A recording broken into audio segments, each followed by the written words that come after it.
അതേസമയം സംസ്ഥാന സർക്കാരിനെതിരെ താമരശ്ശേരി രൂപതയുടെയും സർക്കുലർ. പോലീസിനെ നിയന്ത്രിക്കാൻ കഴിയാത്ത വിധത്തിൽ ലഹരി മാഫിയ ശക്തമായെന്ന് സർക്കുലർ പറയുന്നു.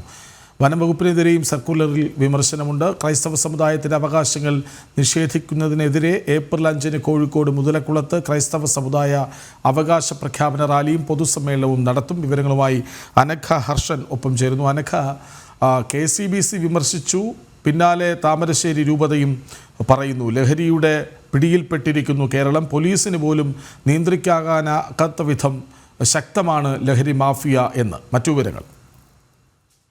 കൃഷ്ണരാജ്, സംസ്ഥാന സർക്കാരിനെതിരെ അതിരൂക്ഷ വിമർശനമാണ് താമരശ്ശേരി രൂപത പുറത്തിറക്കിയിരിക്കുന്ന സർക്കുലറിൽ ഉന്നയിച്ചിരിക്കുന്നത്.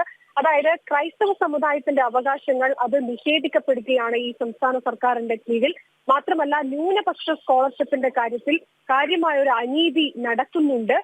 ഈ കേരള പോലീസ് സംവിധാനത്തിന് നിയന്ത്രിക്കാൻ കഴിയാത്ത വിധത്തിൽ ലഹരി മാഫിയ കേരളത്തിൽ ശക്തമാകുന്നു എന്നുകൂടി ആ സർക്കുലറിൽ എടുത്ത് ചൂണ്ടിക്കാണിക്കുന്നുണ്ട്.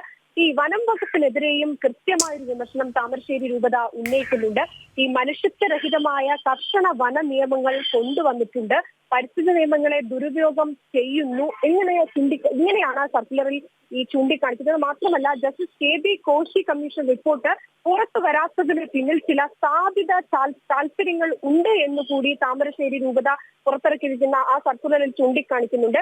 ഈ കഴിഞ്ഞ മാസം ഏപ്രിൽ 5 കോഴിക്കോട് മുതലക്കുളത്ത് വെച്ചിട്ട് നടക്കാനിരിക്കുന്ന ഈ ക്രൈസ്തവ സമുദായ അവകാശ പ്രഖ്യാപന റാലിയുടെയും പൊതുസമ്മേളനത്തിന്റെയും ഒക്കെ ഭാഗമായിട്ടാണ് ഇപ്പോൾ ഈ സർക്കുലർ പുറത്തിറക്കിയിരിക്കുന്നത്.